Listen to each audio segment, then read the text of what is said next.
충분히 좋은 관계는 우리에게 자신의 결점을 직시할 수 있는 용기를 준다. 네가 변했으면 좋겠어. 이 말은 매정함의 표식이 아니라 상대가 당신을 아낀다는 증거다. 내게 딱 맞는 사람이란 아무런 결점이 없는 사람이 아니라 본인이 지닌 문제를 해결하고자 성심껏 노력하는 사람이다. 그러면 한 발 더 나아가 생각해보자. 변화를 거부하는 상대와 함께할 때 변화를 위해 당신이 기울이는 노력을 자신에 대한 모욕이라 치부하는 상대와 함께할 때 이제 내 삶에 큰 변화가 필요하다고 느끼는 것이야말로 지극히 자연스러운 반응이 아닐까?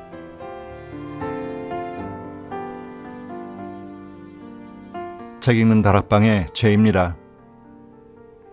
인생은 어찌 보면 만남 그리고 헤어짐의 연속입니다. 그 중에서도 평생을 같이 할 사람을 만나는 일은 참 쉽지가 않죠. 이 사람이다 싶어 만나서 사랑을 하고 함께 하면서도 이건 좀 아닌 것 같은데 생각이 바뀌기도 하지만 헤어지는 일은 더더욱 어렵습니다. 이런 상황은 결혼을 한 후나 함께한 시간이 많을수록 더 힘들어집니다. 헤어질 이유가 확실하지만 헤어질 수 없는 상황들이 많기 때문이죠. 하지만 같이 사는 사람이 한결같이 왼수로 보이기만 한다면 어떻게 살아야 할까요? 헤어져 말어. 혹시 이런 상황에 놓여 있다면 오늘 소개해드릴 책 안전이별을 통해 생각을 정리해보면 많은 도움이 될 것 같습니다. 이 책의 기획자는 여러분이 잘 아시는 알랭드 보통입니다. 스위스에서 태어나 영국에서 활동하는 작가이자 철학자로 영국과 미국의 명문대학에서 역사학과 철학을 전공하고 1993년에 쓴 첫 소설 왜 나는 너를 사랑하는가로 곧바로 세간의 주목을 받기 시작했는데요.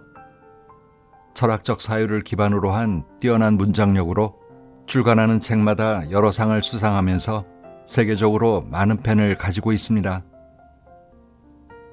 2008년 영국 런던에 인생학교를 설립하고 학생을 가르치며 책을 쓰는 일을 하고 있는데요. 이 책은 그의 인생학교에서 다룬 내용을 그 학교 이름으로 펴낸 관계로 저자가 인생학교, 알랭드 보통이 기획자로 되어 있습니다. 헤어질지 말지를 고민하는 사람들의 마음은 어떤 심정인지 저자가 서문에 쓴 글에 아주 구체적으로 나와 있네요. 헤어질까 말까. 절망감에 휩싸여 고민하다 보면 불현듯 관계가 지금보다 더 나빠지길 바라는 자신을 발견할 때가 있다. 차라리 애인이 절대 용서할 수 없을 끔찍한 잘못을 저질렀거나 진저리가 날 만큼 싫은 짓만 골라 해서 이제 1분 1초도 얼굴을 맞대고 싶지 않다면, 즉 상대를 경멸하는 상황이라면 내가 해야 할 일은 분명해진다. 하지만 현실은 되게 복잡하기 마련이며 여러 문제가 얼기설기 엮여 있다. 여전히 애인을 좋아하고 함께 웃으며 서로를 존중한다. 또 얼마 전 밤에는 애인이 사람들 사이에서 단연 눈에 띌 만큼 유난히 매력적으로 보였고 하루에 스쳐 지나가는 수많은 사람 중에서 단연 상위 1% 안에 들 것만 같았다. 정 떨어지는 이유를 아무리 구구절절 읊어도 그 사람을 뼛속 깊이 미워하기는 어렵다. 그렇다고 안심할 수 없다. 긴장이 풀리고 관계가 영원할 거라고 믿는 순간 귀신같이 어떤 사건이 벌어져 경고등을 깜빡인다. 이 관계는 지속될 수 없다고, 근본부터 잘못되었다고, 기회가 있을 때 떠나야 한다고, 우리 둘 사이에 존재하는 문제를 계속 못 본 척할 수는 없다고 말이다. 그 문제란 속궁합일 수도, 정서적 교감의 부재일 수도, 갈등 상황을 그저 회피로 일관하는 태도일 수도, 아니면 어떤 순간에도 지기 싫어 언쟁을 벌이는 자존심일 수도, 혹은 따뜻함이나 즐거움의 결여일 수도 있다. 무엇이 되었든 이 모든 고민이 뜻하는 바는 명확하다. 바로 관계가 삐걱된다는 사실이다. 특히 사이가 좋은 커플을 볼 때면 나와 애인 사이에 결여된 무언가가 뼈저리도록 아프게 다가온다. 헤어질지 말지 고민하는 건 참 외로운 일이다. 사회는 남겨진 사람에게는 굉장한 관용을 베풀고 막 사랑한 사람을 볼 때면 내일처럼 즐거워하며 관심을 가진다. 그러나 이별처럼 혼란과 양가적인 감정이 가득한 고민에 대해서는 영 귀찮아하고 심드렁하다. 이 때문에 이별을 고민하는 사람들은 겉으로는 씩씩한 척 굴며 입을 닫아버린다. 연인 관계에 대해 얼마나 많이 고민하며 고통에 빠져 있는지 그 누구도 알 수 없다. 사람들이 내 애인을 칭찬하며 우리가 참 잘 어울리는 한 쌍이라고 말할 때면 애써 억지 미소를 지어 보인다. 게다가 이런 상황은 왜 늘 심각한 위기 상황 직후에 생기는지, 괜찮은 척 연기하며 사는 건 너무 힘들다. 누가 봐도 분명하고 확실한 이유가 있고 그게 매일 반복된다면 오히려 헤어지기가 쉬울 수도 있겠지만 대개의 경우엔 절망과 희망이 혼재되어 있죠. 하지만 이로 인해 계속 불행하다고 느낀다면 계속 함께하든 헤어지든 그 결정의 분명한 이유는 가져야 할 것 같습니다. 그럼 책 속으로 들어가 저자의 이야기를 함께 살펴보실까요?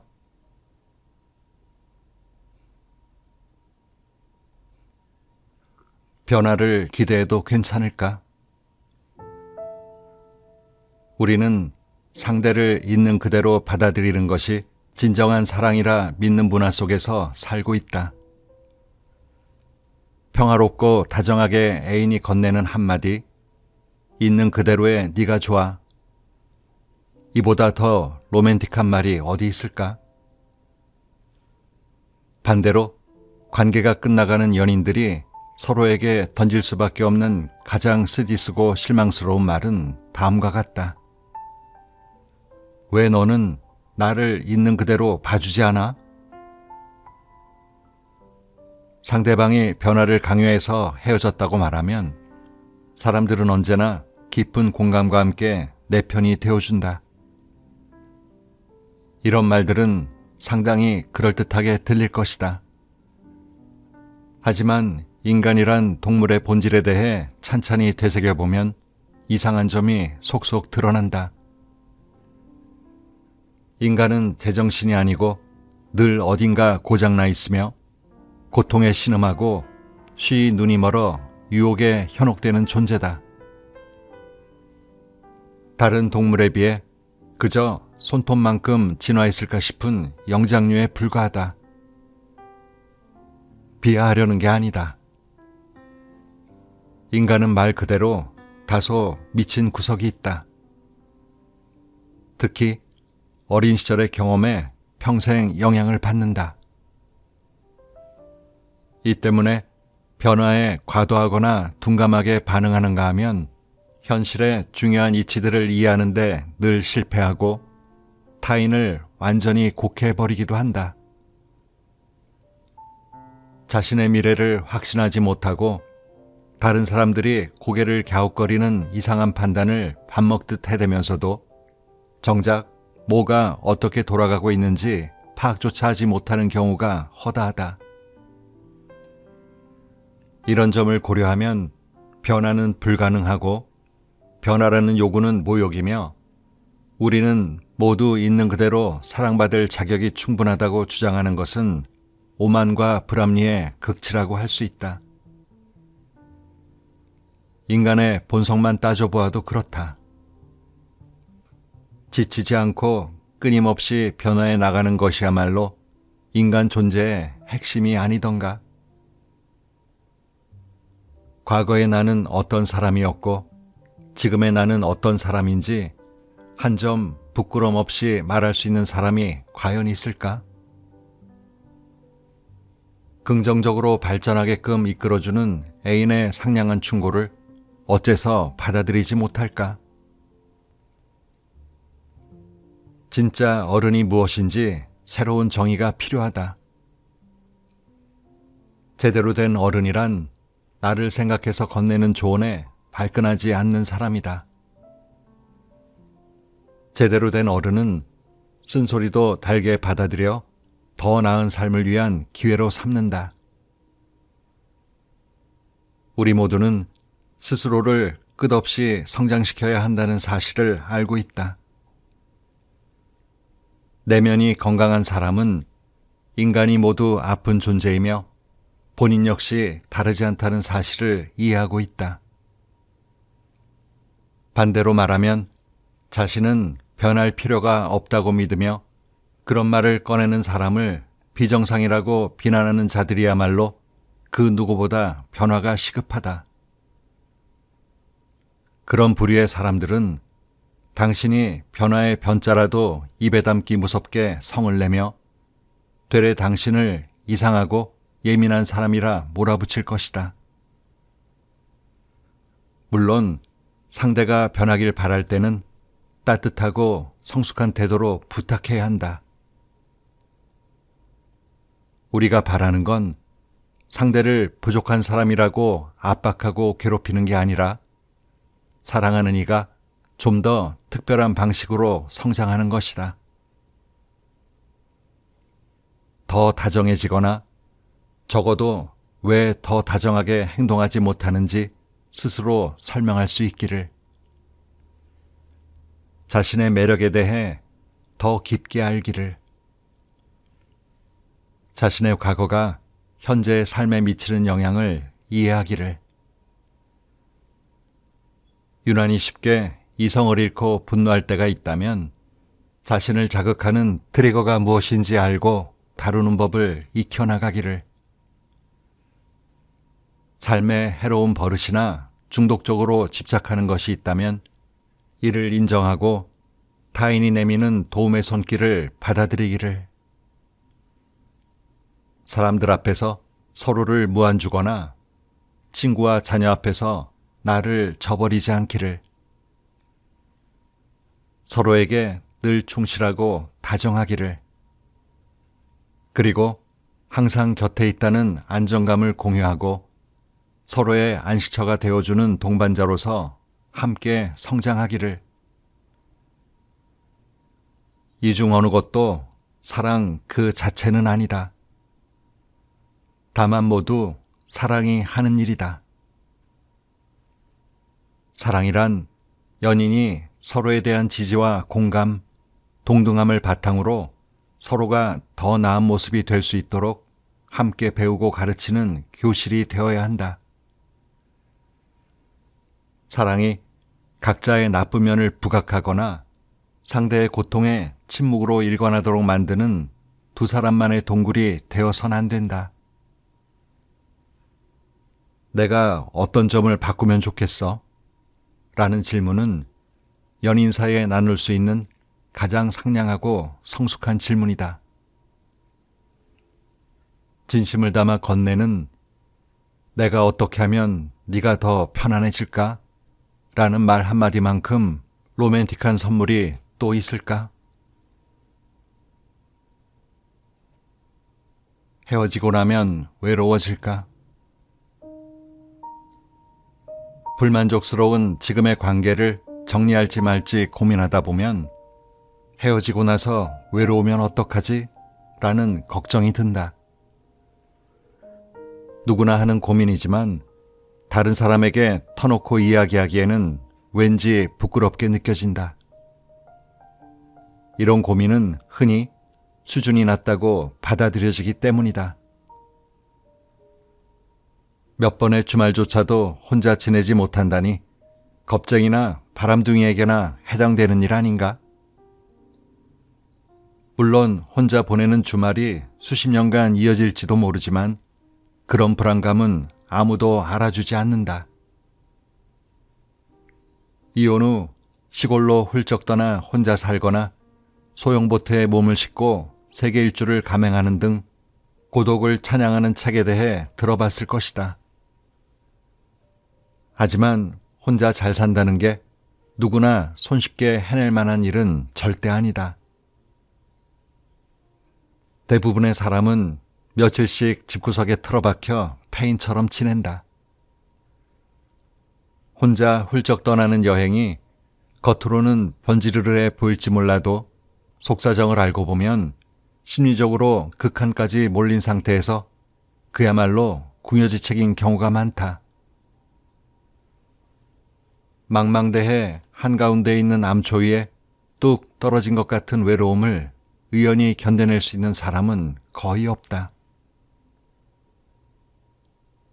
혼자 보내는 시간은 얼마나 정상적으로 느껴지느냐에 따라 별것 아니기도 하고 견디기 힘든 일이 되기도 한다.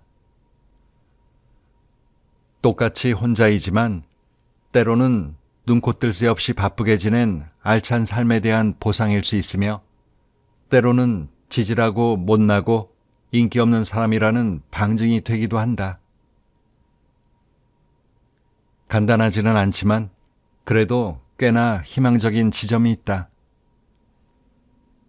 바로 혼자 시간을 보내는 것이 어떤 의미인지 잘 이해한다면 타인과 내 상황을 비교하지 않고 더 단단하고 즐겁게 살 수 있다는 사실이다.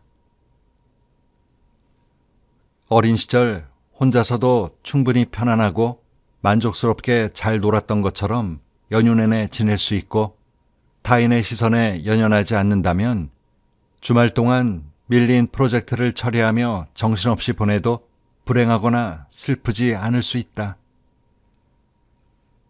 결국 필요한 것은 새로운 사람이 아니다. 그저 새로운 마음가짐이 필요할 뿐이다. 이런 관점의 전환은 타인과 상관없이 오직 자기 의지에 달려 있다. 혼자라는 의미를 새로 정립하기 위해 다음의 명제들을 한번 되짚어보자. 나의 고독은 의지의 산물이다. 머릿속으로 불쑥불쑥 치고 들어오는 심술궂은 내면의 목소리가 뭐라 하던 간에 혼자 지낼지 말지를 결정하는 건 온전히 내 의지에 달려있다. 혼자서 잘 지내다가 마음만 먹는다면 얼마든지 새로운 사람을 만날 수 있다. 나의 고독은 내가 선택한 것이지 누군가의 강요에 의한 게 아니다. 상대에게 별 문제를 느끼지 않는다면 굳이 관계를 청산할 필요가 없으나 문제는 지금 관계에 고민이 있다는 것이다. 물론 관점을 전환하는 건 어려운 일이다. 하지만 잊지 말자. 좋지 못한 사람과 함께하는 시간은 혼자일 때보다 훨씬 외롭다. 내가 중요시하는 가치를 함께 나누지 못하고 늘 내 마음을 감추고 가면을 써야 할 뿐만 아니라 지독한 소외감을 느껴 가장 가까운 사람에게서 이해받지 못한다는 비참함을 느낄 바에야 혼자인 게 훨씬 낫다. 나를 돌아보며 자신과 진솔한 대화를 나눌 수 있기 때문이다. 혼자라는 건 세상으로부터 거부당했다는 뜻이 아니다. 오히려 삶의 다양한 선택지를 찬찬히 고려한 끝에 나를 배척하는 존재들을 직접 거부한 결과에 가깝다. 겉모습에 현혹되지 말자. 한 걸음 물러서서 세상 사람들을 지켜보고 있노라면 나만 빼고 모두 행복해 보인다. 특히 내 기분이 바닥을 찍을 때면 나를 찾는 모임 하나 없다는 사실에 잔뜩 기가 죽어 다른 사람들과 내 상황을 더 비교하게 된다. 레스토랑을 지나칠 때면 의자에 몸을 파묻고 박장대소하는 사람들이 한가득이다. 손을 꼭 마주잡은 커플, 해외여행 떠날 짐을 싸느라 분주한 가족, 얼마나 설레고 즐거울까. 하지만 명심하자. 우리는 우울할 때 상황을 과장해서 인식하는 경향이 있다. 분위기 좋아 보이는 레스토랑 안에도 분명 소외감을 느끼는 사람이 있을 테고, 겉으로는 평범해 보여도 한창 냉전 중인 커플도 있다. 여행 내내 지지고 볶다 돌아오는 가족은 또 얼마나 많은가. 우리는 주변 사람들을 보며 깊은 친밀감과 애정, 서로에 대한 이해와 온기를 상상하곤 한다. 그리고 나 빼고 모든 사람이 소위 진정한 사랑을 하고 있노라 확신한다. 하지만 절대 그렇지 않다. 함께 있지만 더없이 외로움을 느끼기도 하고, 사람들에 둘러싸여 수다를 떨고 있지만 정작 내 말에 귀 기울이는 사람은 아무도 없다는 소외감을 느끼기도 한다. 소외감과 우울함은 비단 나만 느끼는 감정이 아니다. 인간이 살면서 필연적으로 겪는 지극히 기본적인 감정이다. 인간이라면 누구나 어두운 감정의 그늘을 지니고 살아간다. 참을 수 없는 외로움을 혼자서 감내하고 있지만 애인이 있다고 외로움을 느끼지 않는 것은 아니다. 애인이라는 존재가 우리를 외로움이라는 감정에서 완전히 해방시켜주지는 못하기 때문이다. 부디 염세주의와 자기연민, 우울함에 빠져 스스로를 갉아먹지 말자. 감정의 파고를 헤쳐나가는 건 누구에게나 힘든 일이다. 인간 본성이 그렇지 않으니 말이다.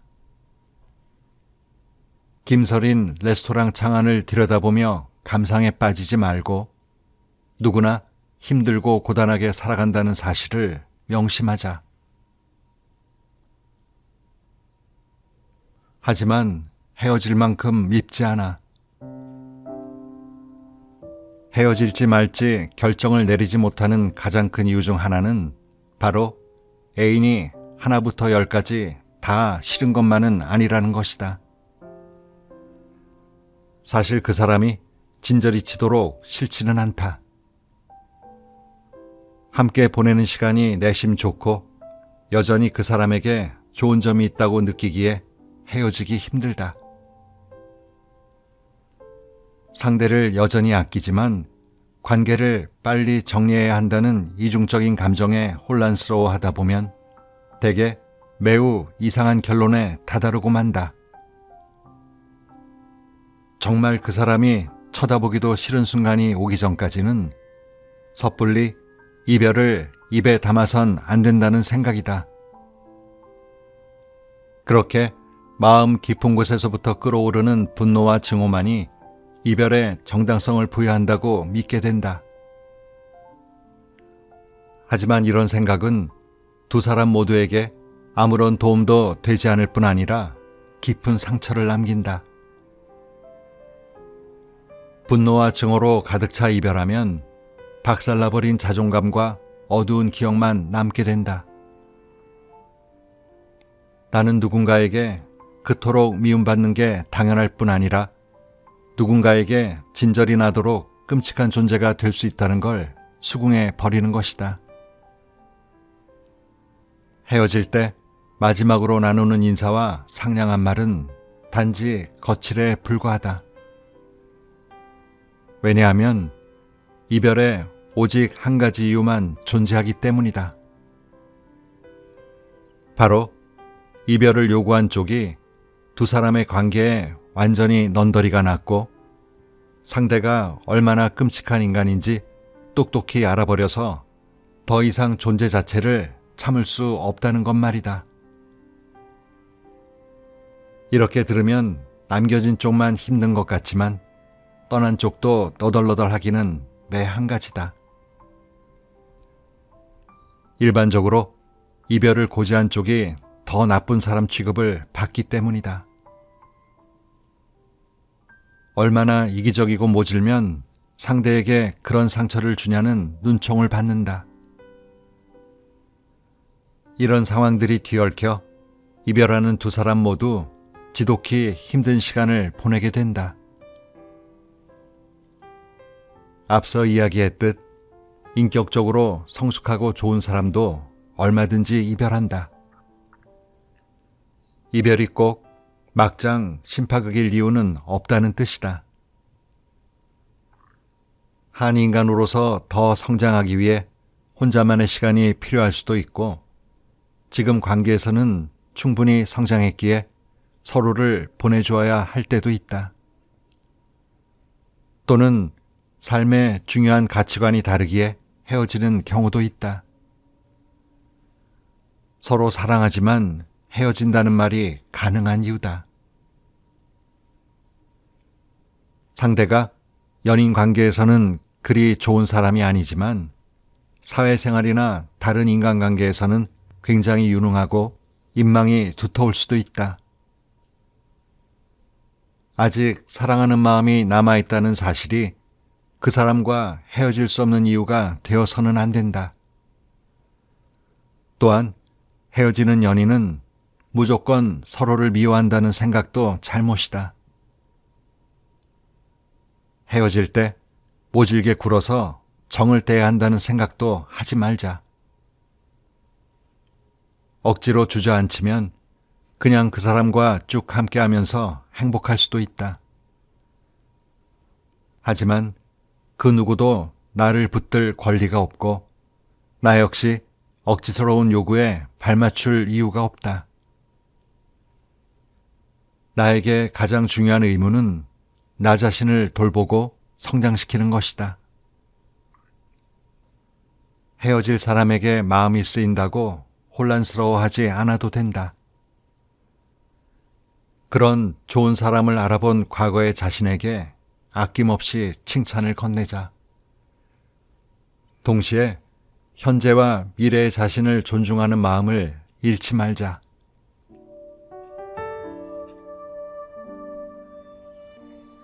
안전 이별. 이 책의 제목처럼 안전한 이별이 있을까요?